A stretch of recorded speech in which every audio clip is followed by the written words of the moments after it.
we'd like to say that in our opinion it is not suitable for children or for those of you who may have a nervous disposition. Oh, hi. Oh, what a lovely looking pair. You took the words right out of my mouth. Good morning, good morning.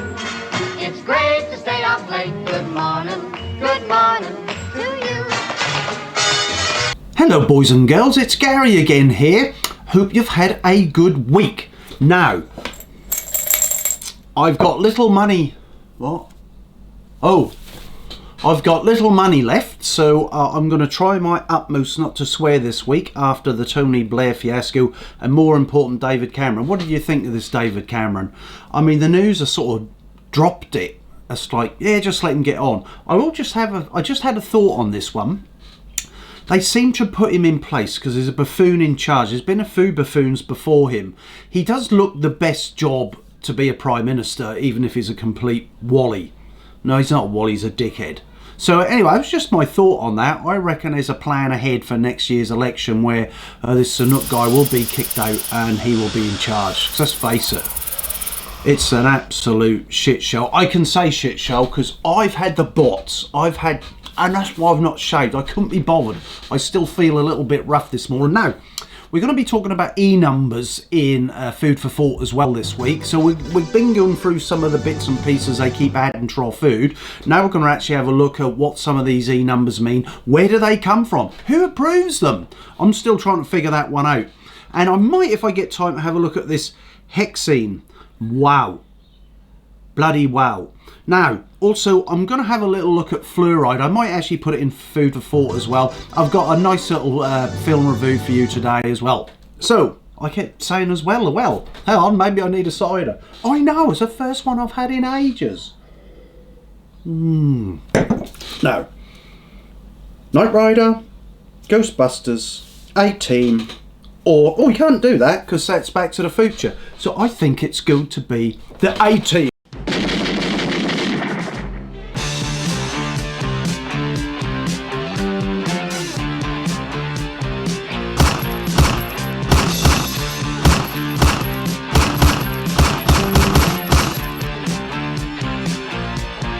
I love the A-Team.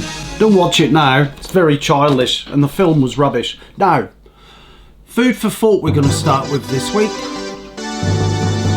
Now, I wasn't feeling too well and I listened to what my body tells me what it wants at the weekend. This weekend that is, because I had the shits. And I was in the supermarket and I had a tin of this in my head. So I've had one of these, I don't know, about 3 years ago. But I actually lifted it out, peppered this sort of, Watney's, by the way, is Heinz in New Zealand. And I lifted it out and I'm like, what the hell? And it literally came out in one lump. Now I remember a few years ago I had one of these and I'm like, nah, that was not like that. It came out all nice, ready, and you stuck it in the microwave and it was ready to go. Now, I'll just show the ingredients, right? Now, with the ingredients, we're going to have a quick look at these. It's changed an awful lot. It says 9% beef. I found three little chunks of beef. I notice it's got maize thickeners and stuff like that. But what I'm going to have a look here, if you have a look, E150C, which basically is a colorant that comes from sugar, right? So it comes from sugar. It's heated sugar and somehow they mess around with it. I've had a look online. I can't see exactly the process. It'll be done in a lab like all the others. So it basically comes from sugar. So that's caramelized sugar, basically. So let's have a look at the other one. The other one there was, what was the other one? Bear with me. I've got my notes. E160C. It comes mainly from capsicums, right? So these are basically food colorants. But it's made up, so then I go into how they make it. So from the capsicums and others sort of, oh, what are they called? Can't remember. Do your research. So anyway, it says it's made up of 98% vegetable oil. Now, vegetable oil we know is not good for you. So hang on. So you've got an additive colorant from capsicum, but it's basically stuck in and around vegetable oil. Now vegetable oil, as we know, I then, because you get where I'm going, I have to look at E160C, see where that came from, see what it's made up of, then I have to see what's added to that's added to your food, to see what else is wrong. So then it says, I looked, even though I already know this one, vegetable oil. So vegetable oils can be from any type of source of vegetables whatsoever. Do your research on how they extract the oil from a vegetable, right? But it says here, not healthy. This is vegetable oils. Not healthy. Health effects may vary depending on the fatty acids they contain. Now, vegetable oil, they're always telling you vegetable oils, sunflower oils, because they're not fatty. But these have got fatty acids. And it depends on the plants they come from. And then at the very bottom, and it also depends on how it's processed. This is the vegetable oils. So this E1603, yes, is basically a load of rubbish, but it's actually passed. Now, it's got emulsifier, it's got all rubbish in it. Now, did I do another one? No, obviously not, but bear with me, bear with me, bare necessities. So, how do we know how these are approved? So the first E numbers, first of all, start from E100 to 199. They're all your flavorants. They're all your colours. And that's what I'm looking at today. Now, the people that approve this are the EFSA in the EU, right? So that's what we're governed with in Europe and here in New Zealand and Australia. So I then went on to find who these people are on the EFSA that approve these, because let's face it, guys, there's always someone behind them pushing buttons telling them, go on, this is safe, this is safe. We've heard it time and time again. I can't find who these people are. I can't find a single name who these people are. And do you know what it says at the bottom of there? If you have a look at the EFSA, it says a number used in the European Union identified, but I'll start again, I'm stammering now and I'm not really.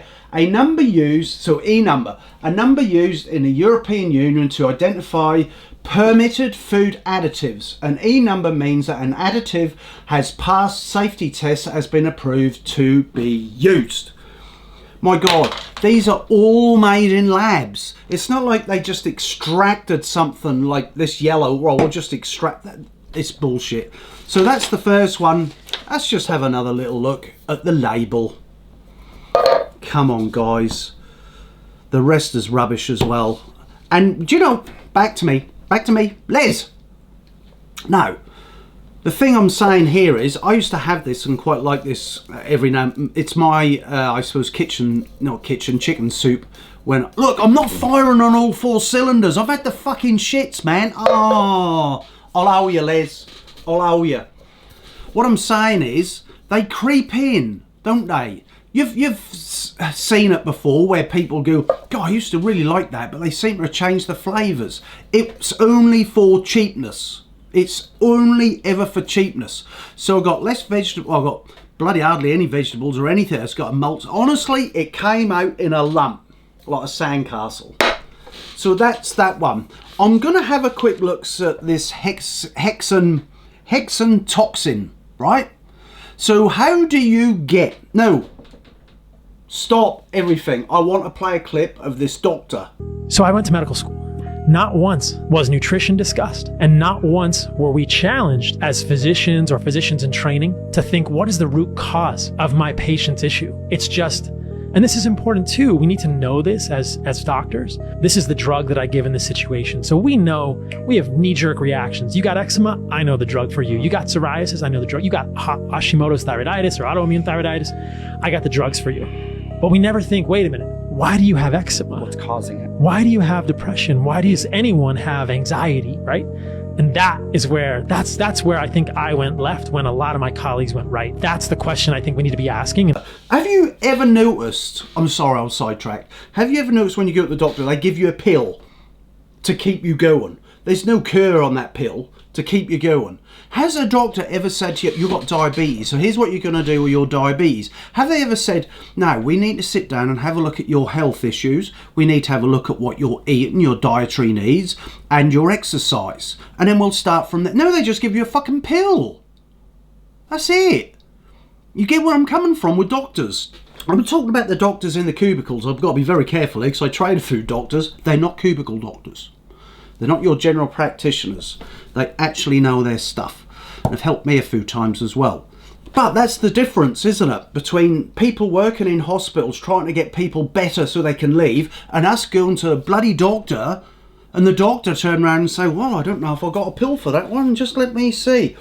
I went once to the doctor's, and I said to the doctor, I can't join a gym, this is 15 years ago, because my blood pressure's too high and I think I'll have a heart attack. And I said, all I need to do is join the gym so I reduce the heart attack status by actually getting fit again. Yeah, I did get unhealthy for a while. And he laughed his head off. He went, exercise and lowering your blood pressure has nothing to do with each other. You need to go on the tablets now. And he said, otherwise in 10 years you're going to have a stroke or a heart attack and possibly die. Right? And I bit my lip. He gave me my bit of paper to say you can go train in the gym. 3 months later, they did my, blood pressure again. It was normal. But that fucking arsehole, I'll owe you money, Les. That arsehole would have me to this day on them blood pressure tablets. Because that's what they do. You've got to find alternatives. So when there's something wrong, you've got to look into it. This is not our future either. Because this is leading us down a path of unhealthiness, which I will tackle later. And I will talk about the top 3 companies in the world that control all this shit and give this shit to us, that then also control all the pharmaceutical companies because they bloody own them as well. So they're actually getting us sick and then they're giving us a pill for it. Talk about a double-edged sword. Film review, please. No? Oh, fluoride. Oh, God, it just gets better, Les. Better and better. Coo.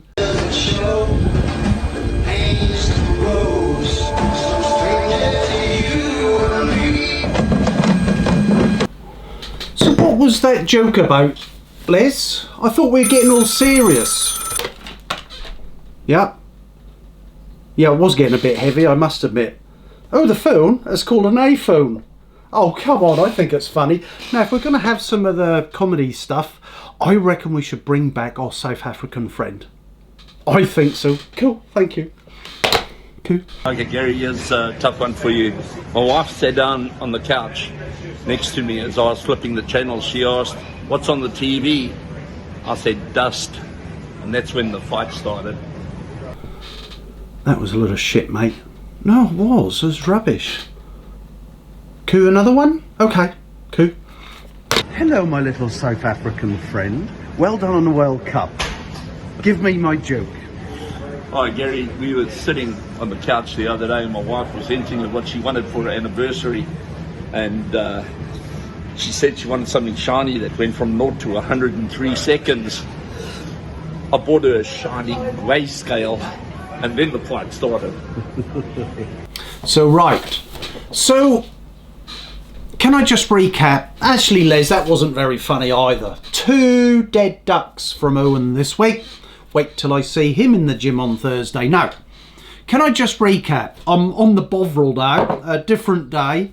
The bots are gone and I'm firing on all 4 cylinders. So can we just recap on them E-numbers and everything? I'm not going to do that other stuff today. We're going to go straight into the film review in a minute.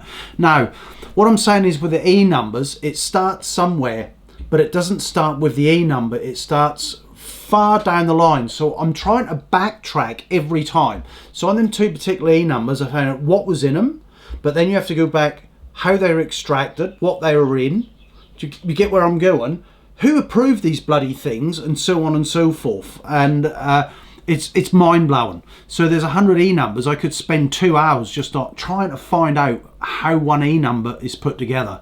And, you know, they say there's good E-numbers and bad numbers, but at the end of the day, no, they're all bloody shit. They can't be good for you. You don't get a bakery who goes, right, here's the flour, here's the eggs, a bit of sugar, a bit of this and a bit of that, add some yeast, a bit of salt. Ooh, there's my jar of E-numbers. It doesn't work like that, eh? It's not for our good. And if you heard the video from last week, that lady saying the convenience food is not for us, it's going to get worse. Now, Les, let's do the film review.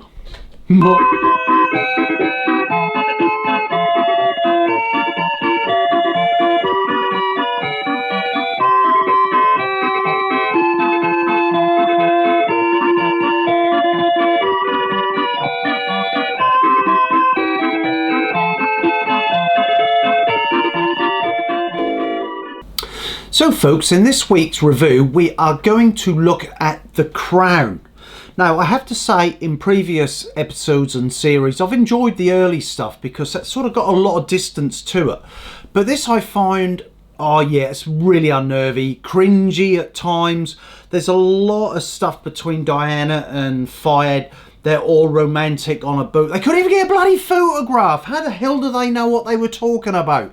Yes, this is fiction. That's the whole bloody point. This is fiction. And it's fiction first class, spread very, very thickly. And I do find it really, really distasteful. I mean, it's really distasteful. Some of the stuff that they say to each other that you don't know if they ever said it. You know, like Fayed to his dad, oh, I'm having nothing to do with you anymore, and I'm going off on my own, doing my own thing while he's with Diana. And then they got engaged, but they didn't engage, and she said, I'm now going back home, and all this bullshit. Do you know, bottom line, I put in here, I was looking at the wealth more than anything. I've never really bought into it. I admired the Queen for what she supposedly did that we were fed as kids, given the 25th anniversary mug and then the yay flags out and all that and the coronation stuff. I'm split because that's what I was brought up with. That's in my head.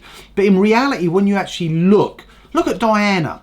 Now, this supposed, I mean, my God, this woman didn't know what to do with her fucking life. She married a prince and that went and turned into a frog.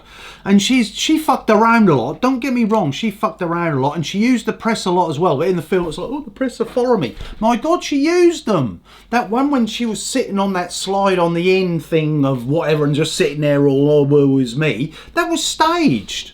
She got a photographer to hang around and take the photograph. And then look at the wealth.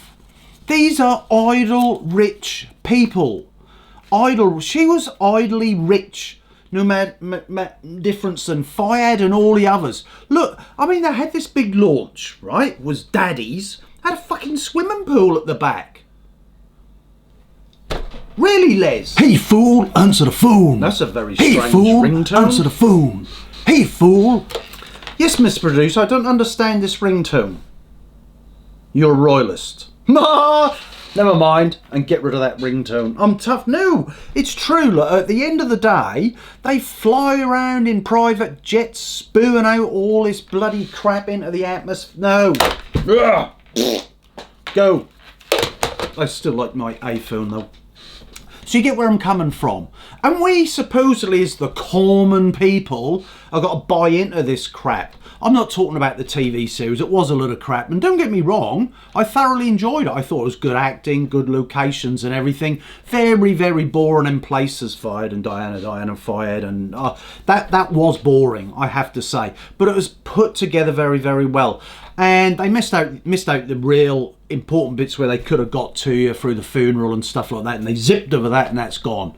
So that's the first 4 episodes. I think, as I say, it's distasteful. It is tasteful.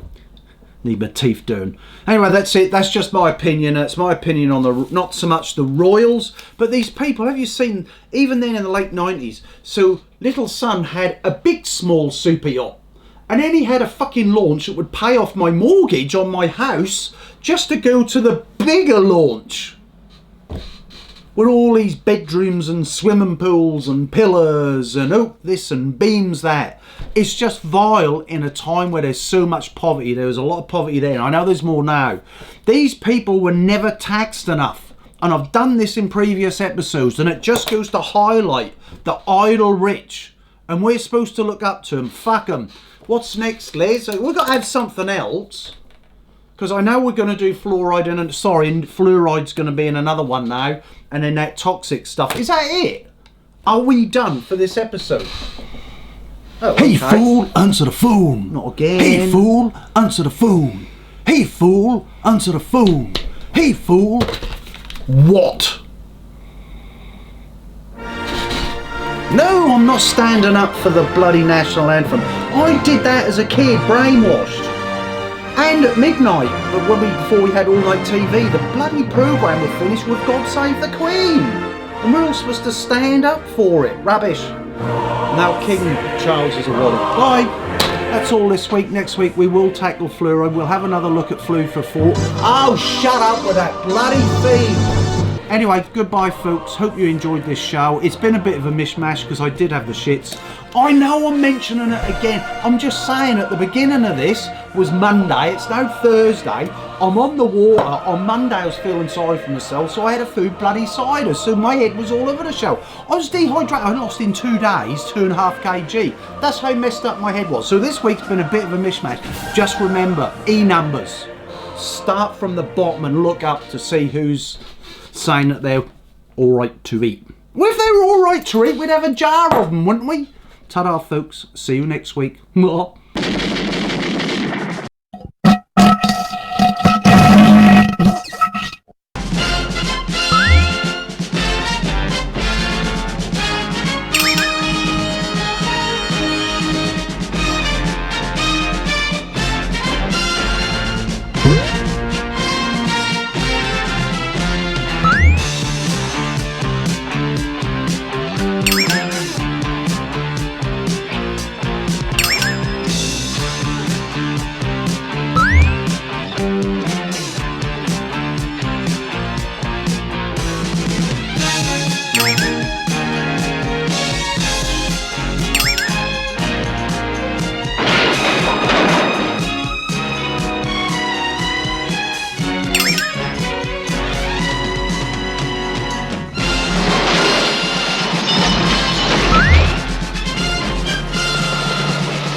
I love it when a plan comes together.